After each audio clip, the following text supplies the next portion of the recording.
Contábamos sobre Estados Unidos, que va a elecciones presidenciales el próximo 5 de noviembre. Hablamos aquí en este programa cuando fue el debate de los entonces precandidatos presidenciales, de algunas imágenes que ha dejado el actual presidente Joe Biden, el demócrata, luego de la cumbre de la OTAN, donde tuvo varias confusiones. Lo llamó a Zelensky, el presidente ucraniano, de Putin, presidente ruso. La nombró a Kamala Harris, su actual vice, con el nombre de Donald Trump, que es su principal contrincante, el expresidente y actual candidato a la presidencia. El sábado pasado veíamos las imágenes que venían desde el estado de Pensilvania en una reunión de campaña donde Donald Trump estaba dando un discurso y que sufre en ese momento un intento de atentado, que la verdad es que es una imagen que ha recorrido el mundo, una imagen de alto impacto que se conocía el fin de semana pasado. Después de eso, los republicanos fueron a su convención, que ya estaba establecida, donde finalmente confirmaron la candidatura de Donald Trump. Por el lado de los demócratas, el Comité Nacional Demócrata todavía no ha oficializado la candidatura de Joe Biden y de hecho hay algunas discusiones internas sobre sus capacidades para competir para la carrera presidencial y para eventualmente volver a ser presidente. Queremos saber un poco qué es lo que está pasando en Estados Unidos, tener una voz desde allá. Le damos la bienvenida para eso, le agradecemos mucho a Danny Shaw, que es profesor estadounidense, él es docente de estudios latinoamericanos y del Caribe. Está en Nueva York, si no me equivoco. Dani, ¿es así? Úrsula aquí. Buenos días, Úrsula. Buenos días, Radiográfica. Buenos días al pueblo argentino. Es cierto, estoy en Nueva York en esos tiempos bastante interesantes para la llamada democracia gringa. Aquí, Dani, estamos Úrsula, Leo y Paulo también conversando con vos. Voy a empezar por ahí, por lo último que dijiste. ¿Por qué son unos días o un tiempo interesante para la democracia gringa? Mira, hay un porcentaje sorprendente cuando yo digo gringos, me refiero al sistema, el pueblo, yo lo llamo estadounidense.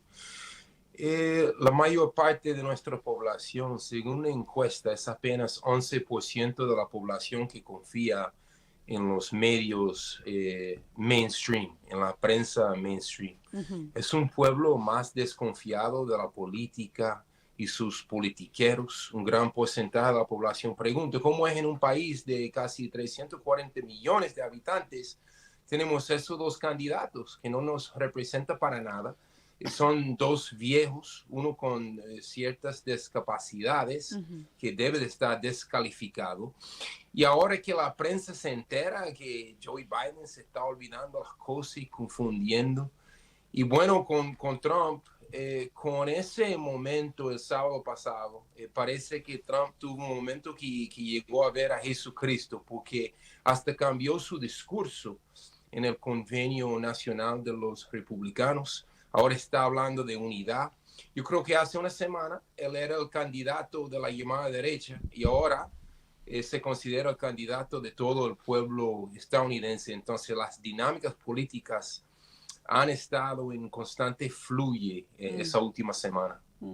Veía algunas encuestas que planteaban un poco lo que decís, Dani, que creo que es por lo menos la mitad de las personas encuestadas que no se sienten representadas por ninguno de los dos candidatos. Quería consultarte por eso, pero al mismo tiempo por la otra cara, y es que al parecer tendría más chances o todo parecería indicar que el Partido Republicano está en su mejor momento de la campaña y así también Donald Trump.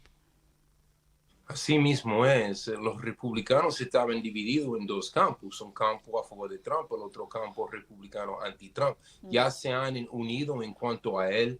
Ese momento viene de abajo, viene de los obreros blancos del Midwest y del país completo. Trump, el fenómeno Trump representa el fracaso de los liberales que nunca invirtieron en la industria, sufrimos un proceso de desindustrialización, que todos los trabajos fueron a Centroamérica y a China y todos los sindicatos de aquí se fueron a pique, ya no existen. Ahí fue en ese vacío económico que surgió la llamada epidemia de opioides en el país más rico del mundo. Sufrimos 200,000 sobredosis de nuestros jóvenes cada año. Nosotros llamamos eso muertes de desesperanza. Es un nuevo fenómeno social.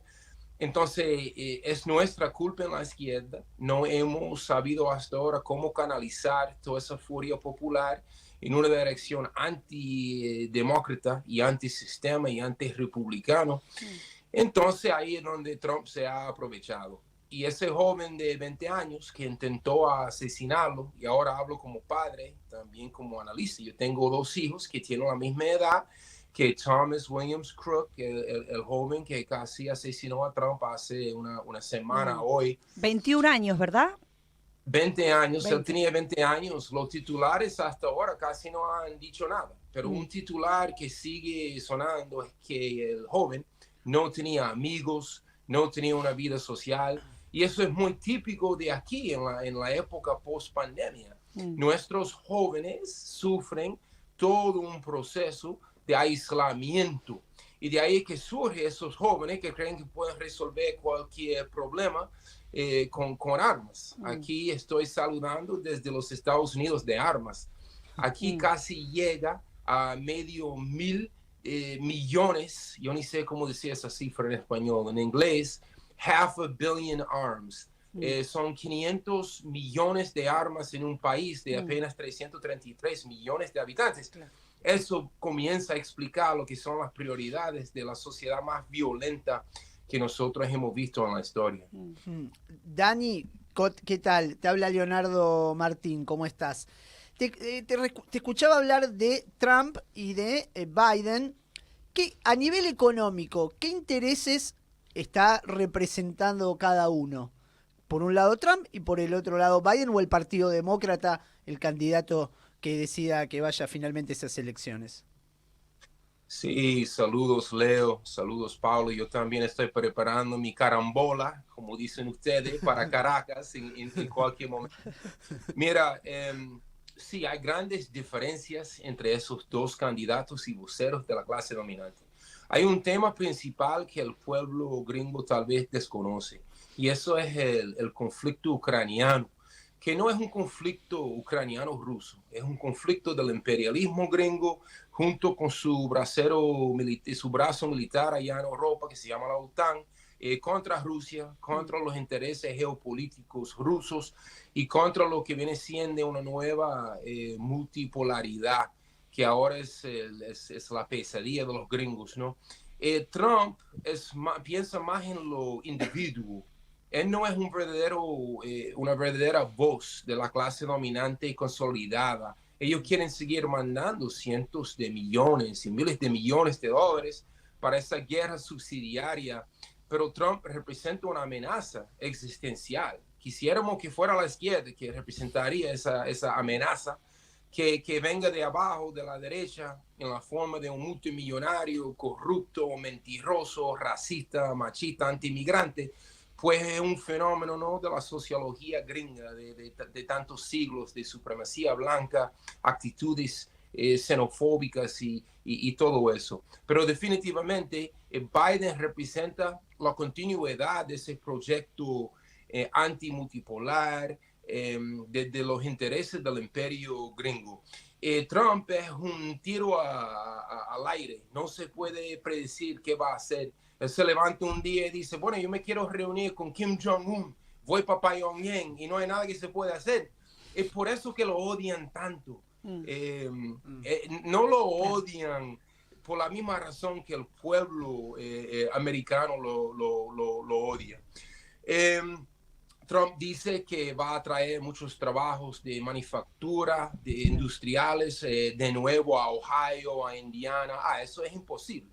Ningún capitalista va a dejar de ganar sus super ganancias allá en Indonesia o Honduras para volver aquí a pagar $20 a la mano de obra gringa. Eso es imposible. Ambos representan mucha retórica poca acción. Todas las encuestas tenía Trump ganando hace un par de meses, mucho antes de Biden olvidar su discurso y como que apagar en el primer debate. Y ahora que Trump fue disparado, imagínense, se paró como si fuera un superhéroe, alzó su puño 3 veces y gritó, pelea, pelea, lucha. Bueno, para el pueblo gringo, yo dije en otra entrevista, yo creo que hasta Biden va a votar para Trump ahora. Dani, ¿cómo estás? Te habla Paulo Pereira. Quería hacer una consulta a vos específicamente sobre la convención, ¿no? ¿Cómo vos la viste? ¿Y cuál es el Trump que llega ahora candidato? Tuvimos un Trump presidente, o sea, hasta entonces todo era muy novedoso, aunque sea su discurso bélico, violento y todo lo que ya lo conocemos, pero me parece que en la búsqueda de los votos hay un Trump un poco más ameno. ¿Es así? Así mismo es, Pablo. Él tiene como una nueva actitud. No sé si fue que descubrió a Jesucristo en esa bala que si hubiera estado 1 centímetro a la izquierda, nuestra conversación ahora tal vez sería de una guerra civil, igual que en 1861 hasta el 65. Y eso fue el reconocimiento de la clase dominante. Ellos reconocieron, olvídate del proyecto ucraniano, olvídate de la guerra contra China, olvídate de todo el bloqueo contra el bloque bolivariano, contra Bolivia, contra Nicaragua, contra Cuba y principalmente contra Caracas, ¿no? Ellos dijeron nuestra prioridad es proyectar una unidad que no existe de verdad, pero ellos quieren presentarlo hasta Biden y todos los políticos. Ellos calmaron su retórica, escogieron a J.D. Vance como candidato a la vicepresidencia, que tiene apenas 38 años. Él fue, igual que muchísimos familiares míos, sobreviviente de la pandemia de opioides, pero él tiene una mentalidad muy, muy, muy capitalista, que todos podemos vencer las drogas nada más con el llamado trabajo fuerte, la llamada ética, yo no sé cómo le llaman en español. Sería pero como un camino meritocrático, ¿no? Como una cosa individual.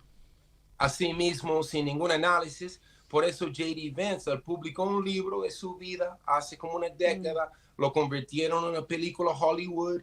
Él no considera ninguno de los factores porque somos adictos, porque esta sociedad está cayendo en decadencia por tanto tiempo. El año pasado había casi 700 tiroteos masivos entre nuestra juventud y también adultos. Entonces ellos dejan el análisis y dicen que sí, que es una meritocracia, que cualquiera puede avanzar, nada más hay que tener la determinación. Por eso le conviene ese joven J.D. Vance, que es bastante popular. Su libro y su película tienen los mejores ratings ahora. Entonces es otra propaganda para que más gente cae dentro de la llamada lógica del sistema.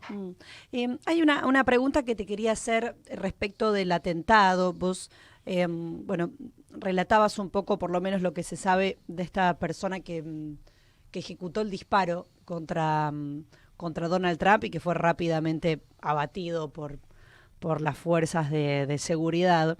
Pero Estados Unidos es un país que tiene otros episodios que podemos marcar en la historia muy claramente. Estados Unidos como otros países, pero bueno, muy específicamente en Estados Unidos, entiendo que son al menos 4 presidentes que murieron en atentados, el más emblemático en 1963 con Kennedy, y después intentos de asesinato como el caso de Ronald Reagan en 1981. Si bien se presenta, y aquí va la pregunta, Dani, como una instancia de un lobo suelto, ¿no? Como esta historia particular de vida, pareciera, o al menos nos convoca una reflexión sobre el Estado profundo norteamericano, sobre otras intenciones, sobre si es posible valorar que hay algo preparado de otra forma.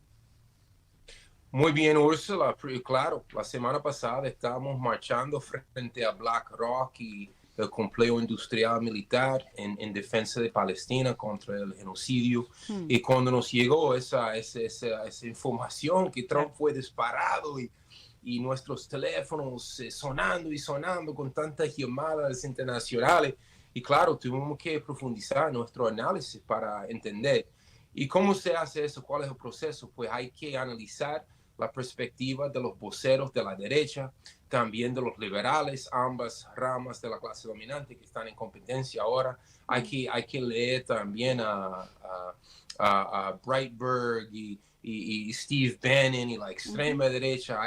Hay que ser crítico, ¿no? Hay que ser un alfabeto con la prensa.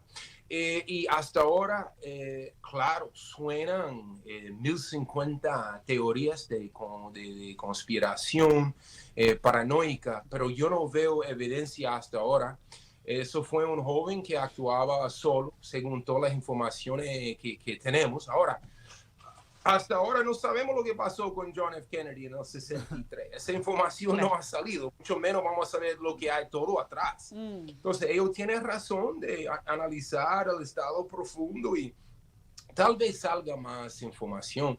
Pero lo que sabemos ahora fue un joven aislado de 20 años que había votado republicano hace 2 años, ahora dio una donación de apenas $15. La prensa no está diciendo. Y no creo que sea que están escondiendo información, tal vez eso salga a luz. Lo que sí sabemos es que nuestra juventud hoy en día es una juventud con muchas frustraciones, no hay trabajo, hay muchas drogas, hay todo un proceso de enajenación social, están adictos a las redes, las incidencias de violencia contra ellos mismos y suicidio. Es toda una crisis y nadie habla de eso porque ellos quieren proyectar esa versión Hollywood de los Estados Unidos. Yo como sociólogo, yo como etnógrafo, eso es lo que yo estudio y puedo decir que William Crooks, ¿quién fue William Crooks? ¿Quién fue ese joven? Él fue mi hijo, él fue el hijo de cualquier familia gringa, él fue el hijo perfecto, la síntesis perfecta de esta sociedad violenta, de jóvenes aislados, adictos a sus juegos de video, que no tienen capacidades sociales, no saben saludar a su abuela, no saben ser educados. Estamos hablando de una crisis cultural, sociocultural que todavía no se ha examinado. Bueno, ese joven casi movió el curso de la historia, porque si Trump se hubiera muerto, todas esas milicias de supremacía blanca, y el Ku Klux Klan, y hay grupos de nazis 300 kilómetros al norte de la ciudad de Nueva York, ellos tal vez hubieran bajado para atacar a los edificios federales. Por eso la reacción de unidad de todos los voceros de la clase dominante. Ellos tenían muchísimo miedo. Es Dani Yo con quien estamos hablando. Él es profesor, está en Estados Unidos, en Nueva York. ¿Paulo? Dani, te pregunto una última pregunta ahí, ¿no? Para nosotros acá en el sur, capaz del continente, tenemos una mirada 2018 en Brasil. Jair Bolsonaro sufrió un atentado también que le fue bastante beneficioso en términos de la campaña, ¿no? En los resultados, cómo utilizó el atentado para la campaña, no fue a los debates, bueno, todo un contexto. Lo que nos obliga acá a pensar cuál es el impacto real del atentado en el elector estadounidense, más allá de los que están conectados con la campaña, ideológicos o no. ¿Cómo vos lees el impacto en el elector? ¿Tiene un impacto profundo o no? Sí y no, porque el liberal es liberal y la base del liberalismo hoy en día es odiar a Trump. Ellos son muy capaces de decir que Trump es fascista, pero el genocidio en Gaza, eso no es fascismo también. Mandando cientos de millones de dólares para una guerra subsidiaria en Ucrania, donde el pueblo ucraniano que se está muriendo en el medio de 2 grandes poderes, eso no es fascismo. La pobreza que sufrimos, la niñez aquí, la humillación, la brutalidad policial, eso no es fascismo. Entonces el liberalismo está completamente atrapado ahí. Ellos definen a Trump como la amenaza. Entonces, bueno, muchos liberales tal vez no lo han dicho públicamente, pero soñaban con que esa bala estaba un poquitico a la izquierda, ¿no? Pero creo que los que estaban entre dos, o claro, el campo republicano, tanto los que estaban contra Trump, a favor de Trump, al verlo en un momento casi de superhéroe, Superman, pararse, desafiar, pero sí que los servicios secretos, ¿verdad? Parece que ellos esperaban al neutralizar Sí. al asesino, ¿verdad? Porque había muchos testigos y estaban haciendo señas, hay un francotirador y avisando. Y algunas de esas entrevistas se viralizaron, han llegado a cualquier 50 millones de personas en Twitter y donde quiera. Entonces parece que sí, que tal vez, no sé, pero ¿cómo la CIA o el FBI iba a coordinar y decirle a sus agentes si hay cualquier cosa, pueden esperar 5 segundos o 20 segundos? Porque uno de los francotiradores anunció en Fox, dijo, bueno, yo tenía como neutralizarlo, pero me dijeron que no, pero al disparar el tipo de una vez lo asesinaron. Entonces hay detalles ahí. Sí. Entonces yo creo que Trump sale ganando, Leo, eso es la neta, eso es la verdad. Trump sale ganando 100% y su retórica, su discurso se ha suavizado, porque yo creo que él tiene plena confianza que ahora no tiene que atacar tanto, nada más tiene que proyectarse ahora como el que va a unificar al país. Dani, te consulto, bueno, cuando hay elecciones en Estados Unidos, o la política de Estados Unidos, sabes muy bien que a los latinoamericanos nos afecta, ¿no? Por la influencia que tiene en esta parte del continente. ¿Hay alguna diferencia entre la agenda demócrata y la agenda republicana para el cono sur, o para, digo, lo que es México hacia el sur? Sí, claro. Hay grandes diferencias. Por ejemplo, con respecto a la inmigración, Trump va a ser fuertísimo, sigue queriendo construir a su muro en la frontera, y los trumpistas tienen una retórica racista que hay que esperar contra cualquier mexicano en la frontera, y aunque sea guatemalteco, argentino, brasilero, dominicano, a ellos no les importa, todo es mexicano, todo es terrorista, todo es musulmán, todo es Hamas. Eso es la retórica de ellos. Entonces, en cuanto a los derechos también de las mujeres y sus derechos reproductivos, también hay grandes diferencias. Con respecto a la política extranjera de ambos, bueno, con Biden se puede esperar la misma guerra contra Cuba, contra Venezuela, contra cualquier proyecto de independencia, una nueva independencia bolivariana. De los republicanos también, ellos no son tan no se puede predecir tan fácil, porque de nuevo Trump hace lo que le da las ganas. Hay mucho miedo a lo interno también, que el nacionalismo cristiano que se va a aprovechar, y ellos están fuertemente armados. Con respecto al genocidio en Gaza, si Trump gana, él ha dicho que quiere deportar a todos los estudiantes de las organizaciones palestinas y profesores como yo, no sé dónde me va a deportar. Pero esa es la retórica de ellos, que Trump dijo que va a atacar a nuestros acampamentos a favor del cese de fuego más fuerte. Bien. Pero es difícil para nosotros, que somos testigos ya de 9 meses, 76 años de un genocidio, decir que va a ir de mal en peor cuando ya vemos lo que el Joe genocida está haciendo. Dani, te agradecemos mucho este paso aquí por Radiográfica en Buenos Aires, en Argentina. Seguramente estemos en diálogo pronto. Fuerte abrazo, gracias. Un abrazo, gracias. Él es Dani Shaw, que es profesor estadounidense, es docente de estudios latinoamericanos y del Caribe, también analista internacional.